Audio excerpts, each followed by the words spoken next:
Sí, te quería preguntar también, Julia, ¿qué Dime. recursos le darías a una persona con falta de tiempo? Porque esto es algo que ahora con la vuelta a la rutina es el primer hándicap, ¿no? Que al menos, por ejemplo, yo en consulta me encuentro de forma muy habitual. Hmm.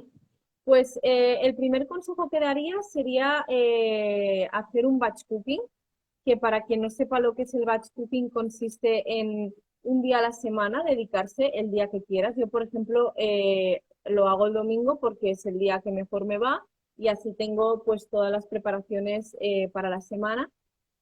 Y tardo quizá 2 horas en prepararme todas las comidas de la semana. Te pones a cocinar, pues te haces un planning o lo que sea. Pues mira, esta semana me dejo arroz cocido, yo que soy vegetariana, ¿no? Pues me hago tofu marinado, me hago unas verduras al horno y tú ya te dejas todos los tuppers preparados en la nevera y cuando llegue el momento de comer, pues solo se trata de calentar y comer y ahorras muchísimo tiempo entre semana.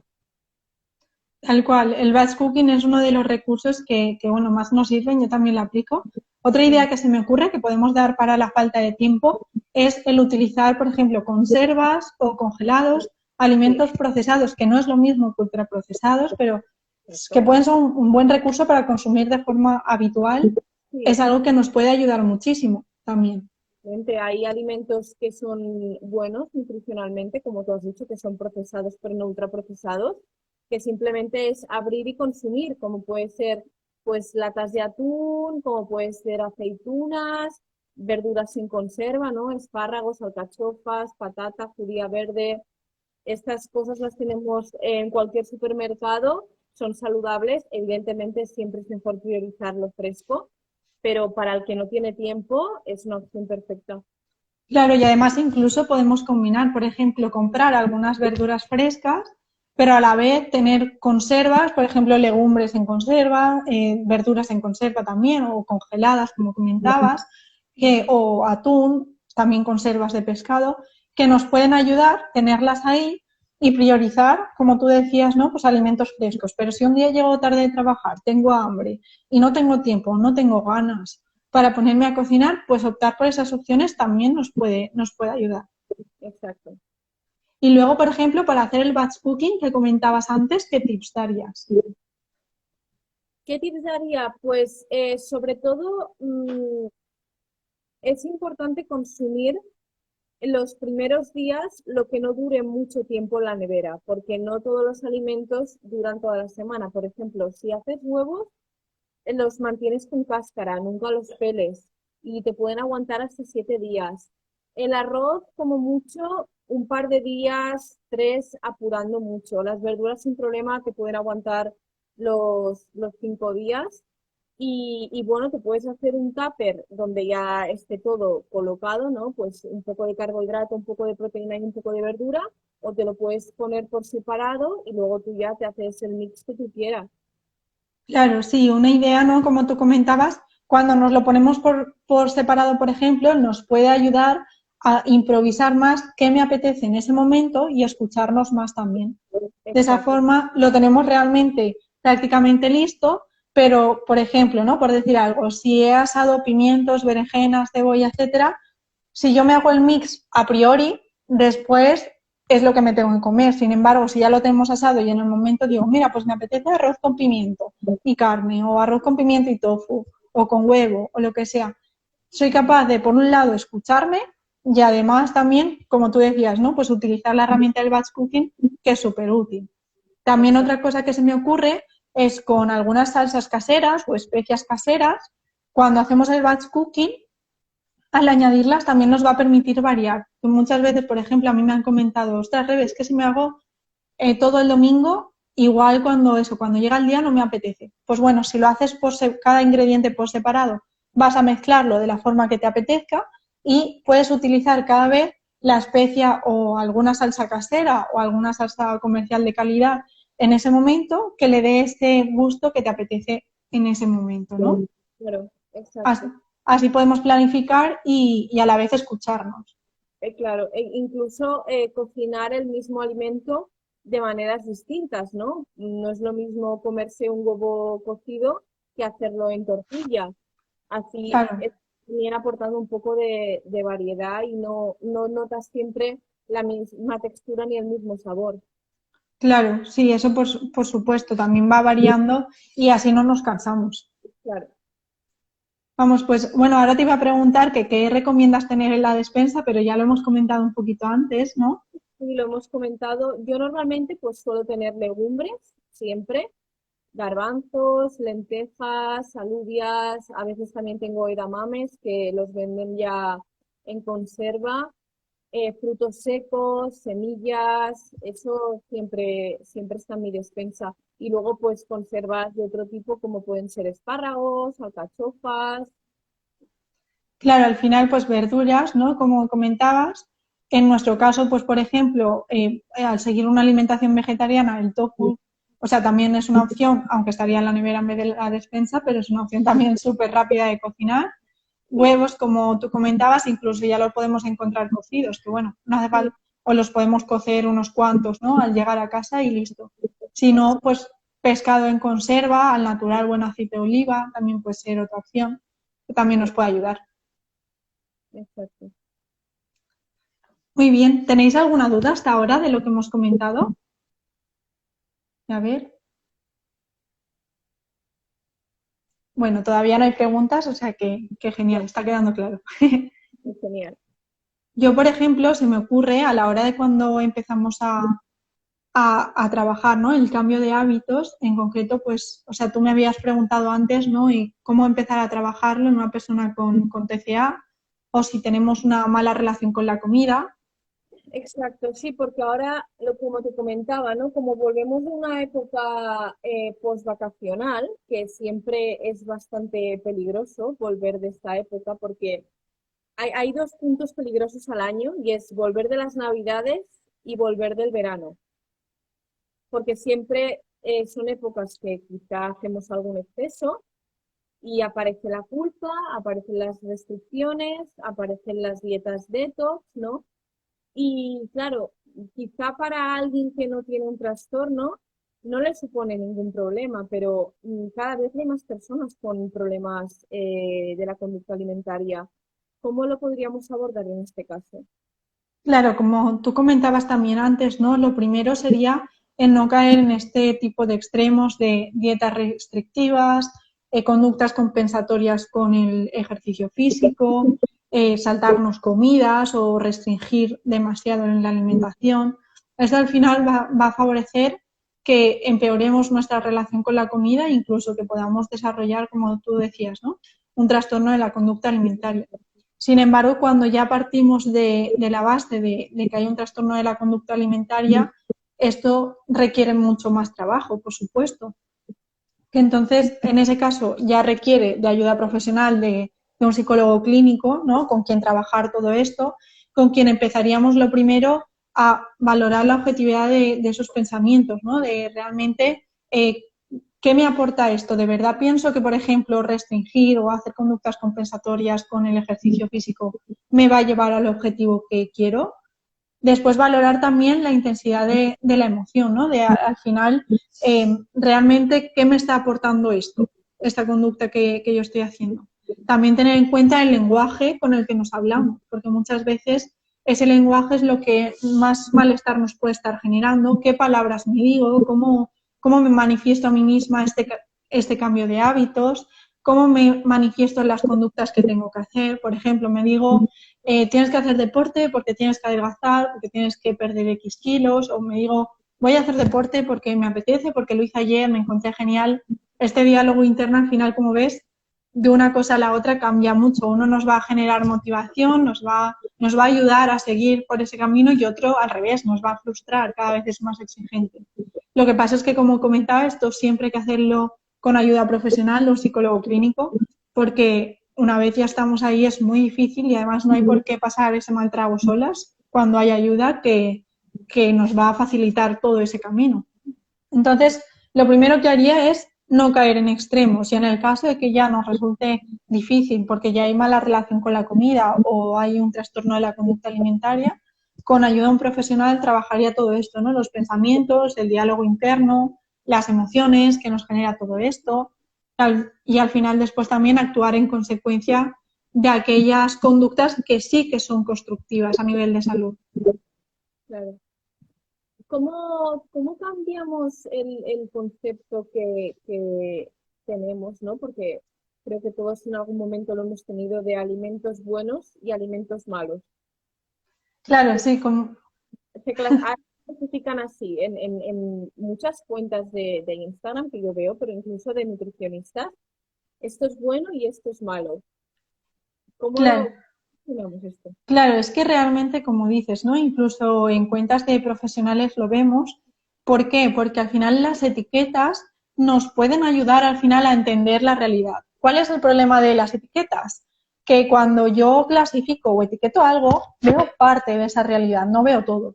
Entonces, por ejemplo, cuando vemos en cuentas de profesionales de la nutrición o incluso o profesionales de la salud etiquetando alimentos como buenos o malos, seguramente sean alimentos de calidad nutricional para consumir de forma frecuente. Pero esta segunda parte, ¿qué pasa? Que cuando yo veo una etiqueta no se ve, ¿no? O sea, al final lo que me quiere decir muchas veces, ¿no? Si al final tiene evidencia la etiqueta de bueno, es un alimento para consumir quizá de forma más frecuente. Y cuando vemos una etiqueta de malo es para consumir de menos frecuente. ¿Qué pasa? Que si yo no tengo en cuenta la frecuencia y solamente tengo en cuenta esto es bueno, esto es malo, me va a generar ansiedad. Por eso es importante que no clasifiquemos alimentos como buenos o malos, porque estas etiquetas nos van a permitir, o sea, nos van a facilitar, ahora, nos va a facilitar que yo entienda más o menos si un alimento es de calidad o no, pero también me puede confundir y me puede generar malestar, porque si yo considero un alimento como malo, ¿qué conducta va a llevar después? ¿O qué pensamiento va a traer después? Que no lo tengo que consumir. Y Claro, por supuesto lo voy a prohibir y esa prohibición me va a generar ansiedad. Entonces, la clasificación de alimentos como buenos o malos, a priori, que por eso muchas veces se hacen algunas cuentas, nos puede ayudar a entender un poquito más por qué es difícil interpretar si un alimento es de calidad o no, nos puede ayudar en ese sentido, pero que no nos olvidemos de cuando, o sea, que esta etiqueta no me está diciendo todo. Me está diciendo pues que a lo mejor es un alimento para consumir de forma más frecuente. Pero si claro. solamente me guío por esa etiqueta, es muy fácil que nos genere ansiedad. Entonces, es cierto, ¿no? Como comentabas, que es mejor dejar de clasificar alimentos como buenos o malos porque tiene esta parte buena de que facilita a los usuarios, ¿no? Que entendamos pues, si algo es de mejor o menor calidad, pero también puede generar, y lo vemos, ¿no? Que genera mucha confusión, incluso malestar, porque cuando veo un alimento como malo, yo ya no pienso, vale, es para consumir de forma quizá menos frecuente, pero si lo consumo no pasa nada. No, nos viene el pensamiento de no tengo que consumirlo, tengo que evitarlo. Y eso nos genera malestar.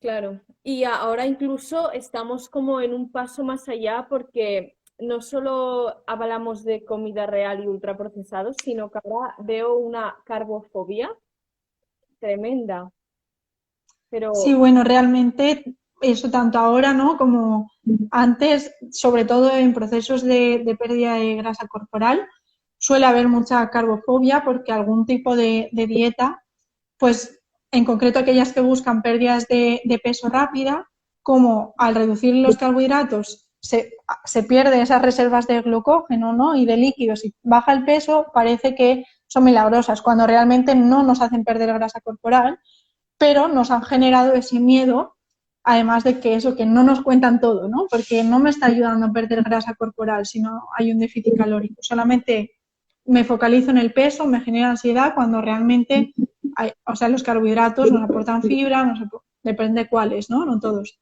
Los cereales integrales, por ejemplo, nos aportan fibra, minerales, vitaminas, saciedad, o sea que, y se puede generar en déficit calórico, ¿no? En pérdida de grasa corporal, que es cuando más preocupa el tema de los carbohidratos, se puede generar perfectamente comiendo carbohidratos. De hecho, si los introducimos y me sacio, voy a facilitar una pérdida de grasa corporal porque me quedo satisfecha, si no me va a generar ansiedad. ¿Qué es lo que pasa?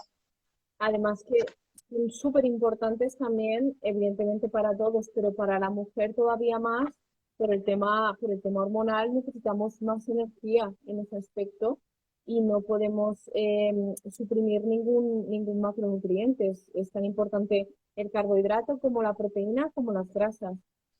Sí, como dices, al final es que eso se han generado, bueno, pues prohibiciones tanto de carbohidratos como otras veces también se han demonizado las grasas y Ujú. aquí realmente lo que falta es entender que no es lo mismo, por ejemplo, una grasa de calidad que una grasa trans, ¿no? O en el tema de carbohidratos, que no es lo mismo carbohidratos refinados que otro tipo de carbohidratos que también va a depender de la frecuencia, que tampoco hay que demonizar incluso los carbohidratos refinados, hay que valorar cada persona con qué frecuencia los consumimos, qué otro tipo de alimentos consumimos. O sea, es que la alimentación es mucho más compleja, ¿no?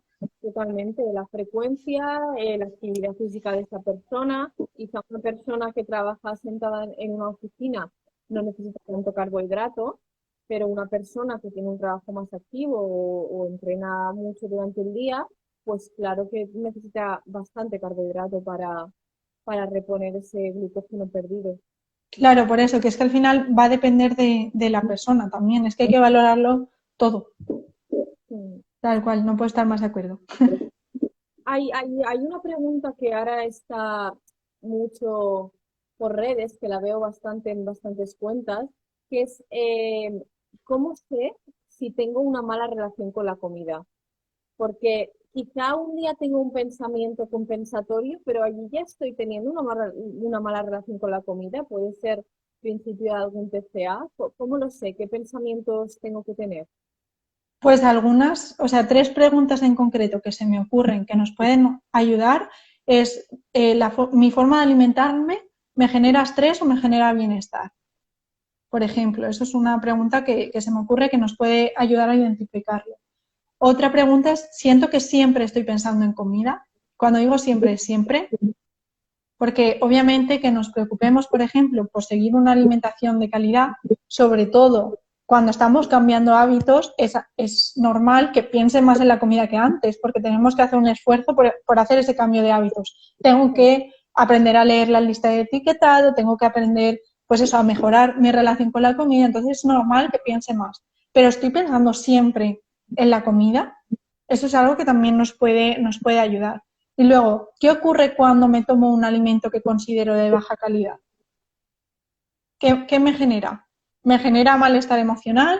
¿O ni me entero? ¿Lo disfruto? ¿Qué me está generando? Eso también puede ser una señal, ¿no? Porque si me tomo uno, bueno, pues algún día, ¿no? Pues tengo un evento o me apetece, el motivo X. Me lo tomo y después me conlleva rumiaciones, el estar pensando en él, etcétera. Como ves, ahí ya estamos pensando todo el rato en la comida y además no me está generando bienestar y además al revés, ¿no? Me genera estrés. Entonces, bueno, creo que con estas tres preguntas nos ayuda a identificar bastante si tenemos una buena o una mala relación con la comida. Ujú. ¿Y qué tip le darías tú a un paciente que te viene con una mala relación con la comida? Pues mira, lo primero que se me ocurre, por lo que he visto en consulta, la verdad, lo primero sería acudir a un profesional. Muchas veces lo vamos retrasando, va que puedo, que yo sola, tal. Al final, ¿qué pasa? Gastamos más tiempo, gastamos incluso más dinero, porque después revertir esa situación es mucho más complicado y nos ahorramos muchos dolores de cabeza si acudimos de primeras a un profesional, ¿no? Pues cuando ya empezamos a tener dudas de si puedo tener una mala relación con la comida, si yo acudo a un profesional de primeras que me enseñe, por ejemplo, educación nutricional sin mitos, que sin dietas milagro y sin estas historias, que me ayude también con el tema de mi relación con la comida a nivel emocional, que lo disfrute. Me voy a ahorrar muchísimo tiempo, dolores de cabeza y dinero, porque después eso yo lo he comprobado que es mucho más complicado revertir una situación en la que llevo años con dietas milagro, cogidas de internet, etcétera, que cuando directamente acudimos se soluciona, se desmontan mitos, se disfruta y se ha acabado. Claro, esto la gente es importante que lo tenga en cuenta, que es muy importante que una dieta tenga adherencia para ti. ¿Qué pasa con las dietas de internet que no están personalizadas? Es un Claro, paquete de dieta para todo el mundo. Quizá a alguien pues le gusta comer, me invento pollo con ensalada y no sé qué, pero a otra persona no. Y la otra persona se está castigando porque está diciendo, no, no, yo tengo que comer esto porque aquí en claro. internet, si sigo esta dieta durante un mes, voy a perder 20 kilos. Y es como, ¿de verdad? Claro, sí, como dices, ¿no? Si no nos genera adherencia, al final es imposible que lo mantengamos, que es un poco lo que comentábamos antes. Ujú. También otros tips que se me ocurre es priorizar siempre el disfrute, que eso lo estaba comentando antes, que no nos olvidemos, aunque sea una pauta para perder grasa corporal, que no nos olvidemos de disfrutar de la alimentación. Totalmente. Además, que aprendamos a focalizarnos en mejorar nuestra alimentación por nosotras, por encontrarnos bien, por mejorar nuestras digestiones, por aumentar nuestra vitalidad y no focalizarnos en el dichoso peso, que ya, pues, claro, al final lo que genera es mucha confusión. Entonces, que no nos dejemos llevar por el tema del peso y que prioricemos el disfrute y el encontrarnos bien. Totalmente. Sí, porque hay mucha gente que ha empezado un cambio de hábitos, ¿no? A mejor y quizá no ve mucho cambio en el peso, pero ostras, me siento más escuchada o voy mejor al baño, o tengo más energía para afrontar el día o menos la cabeza, ¿no? Al final es cuestión de muchas cosas y si tú te encuentras bien por dentro, el peso vendrá solo. Claro, y además eso de incluso, aunque busquemos una mejora de composición corporal, no focalizarnos en el peso porque no me dice si yo estoy perdiendo grasa corporal o estoy perdiendo músculo. Entonces muchas veces, ¿qué es lo que ocurre en dietas milagros? Se pierde peso, pero se pierde agua y se pierde también masa muscular. Entonces eso no es lo que nos interesa. Incluso aun buscando una pérdida de grasa corporal, dejarlo un poquito de lado nos ayuda a mejorar la relación con la comida y con nuestro cuerpo. Después Totalmente. también se me ocurre la línea de lo que comentábamos antes, el dejar de categorizar alimentos como buenos y como malos, eso también nos ayuda a mejorar nuestra relación con la comida, justo por lo que he explicado. Ujú. Y también al final aceptar que las emociones influyen en la alimentación, que esto es algo o sea, que ocurre igual que nos influyen en el resto de ámbitos, también nos influyen en la alimentación. Lo importante, ¿no?, es que no base todas mis elecciones por mi estado de ánimo X, que no me ocurre de forma diaria, que al final no me domine, pero que nos influyan las emociones en nuestra alimentación es súper normal, que incluso ahora que también está la etiqueta, ¿no?, de hambre real, hambre emocional, en muchas cuentas yo lo he visto como que el hambre emocional, si no es Ujú. hambre real, no hay que comerlo. Ujú. Entonces, que es normal que las emociones nos influyan. Ahora, ¿cómo me están influyendo? Luego habrá que valorar en cada caso cómo hay que trabajar eso. Claro, Pero no somos un robot, ¿no? Cuando comemos, justo lo que influye en la sensación de placer, en la sensación de disfrute, son mis emociones. ¿Cómo no nos van a influir? sí, yo creo que el problema está un poco en cuando tengo esa emoción, siempre recurro a la comida. Claro, Ahí es donde viene el problema. Todos tenemos momentos de, ostras, me apetece esto porque me conforta esto, ¿no? O me apetece comer tal comida porque me recuerda a cuando era pequeña o me recuerda a mi abuela. O el problema es, cada vez que estoy triste, recurro a la comida. Ahí es cuando la comida nos está controlando a nosotros. claro, ahí es cuando estoy gestionando mis emociones con la comida, cuando me faltan herramientas de gestión emocional y estoy utilizando la comida para ello. Por eso decía, cada caso hay que verlo, cómo nos están influyendo las emociones en mi forma de alimentarme, en mi relación con la comida. Si, como tú dices, no, me domina al final mi alimentación, me está controlando y yo no sé cómo gestionarlo ya, eso es una historia, cuando lo estoy utilizando de gestión emocional, está siendo como un parche o la herramienta y no estoy trabajando realmente esas emociones, pero que me influya, pues es como comentaba, ¿no? Al final, en la sensación de placer cuando comemos, que es lo que está involucrado, las emociones. Ujú. Entonces siempre nos van a influir, la cosa es cómo nos están influyendo a nosotras en concreto y qué es lo que tengo que trabajar. Tengo que trabajar mi relación con la comida, tengo que buscar herramientas de gestión emocional. En cada caso, ¿no? Pues habría que trabajarlo de diferente forma. Y luego Totalmente. ya, por último, se me ocurre que para mejorar también nuestra relación con la comida, otra idea es cuidar nuestro plato y disfrutar también de los alimentos de calidad. ¿Por qué? Porque cuando separamos completamente alimentos que me gustan y alimentos de calidad nutricional, obviamente eso no me acerca a mi objetivo, no me acerca a que yo coma o que yo elija de forma consciente alimentos de calidad de forma habitual. Si no me gustan, si no los disfruto, al final, como decía antes, no los voy a poder mantener como un hábito. Entonces, Claro. cuidar nuestro plato, presentárnoslo igual que se lo presentaríamos a otra persona, buscar eso, el disfrute en alimentos de calidad. Si no me terminan de gustar, pues buscar salsas, buscar especias que me puedan ayudar a ir reeducando mi paladar sin prisas. Todo Y esto nos va a ayudar. darle tu toque al plato personal, ¿no? Porque al final que te pongan un plato de verdura hervida con patata delante, pues quizá no es muy atractivo, pero quizá encuentras una manera, ostras, voy a buscar cómo puedo cocinar el brócoli. Pues mira, se me ocurre hacer una masa de pizza con brócoli y allí ya estás comiendo verdura de una manera más divertida y más sabrosa.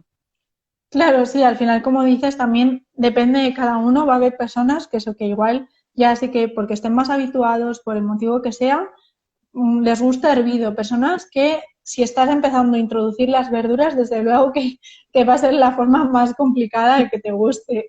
Entonces, dependiendo de cada uno, personalizar también. ¿Te gustan mucho las salsas o no? ¿Te gustan las especias? ¿Qué tipo de sabores te gustan más? ¿Orientales o, no sé, con salsa de soja? Hay mil formas de cocinarlo y al final, si le das ese toque es cuando consigues al final disfrutarlo. Claro, totalmente. Qué bien, Julia. Pues bueno, espero que ayudemos un montón con esta vuelta a la rutina, que ahora el tema de la falta de tiempo cuando volvemos, de empezar a cambiar estos hábitos o de retomar los hábitos de antes, es algo bueno, nos han preguntado bastante y yo creo que con esto les servirá. Genial, ojalá. Pues sí, a ver si tienen, vale, no hay ninguna pregunta. Si queréis hacernos alguna hora antes de que nos vayamos, a ver, no, no hay ninguna en el chat. Pues lo dejaremos guardado también para quien lo quiera ver más tarde, que lo pueda tener. Y eso, espero que os haya servido un montón. Muchísimas gracias por verlo, los que estáis aquí. Y muchísimas gracias, Julia, por el directo. Está súper a gusto. Gracias. Un besito a todos. Chao. Gracias.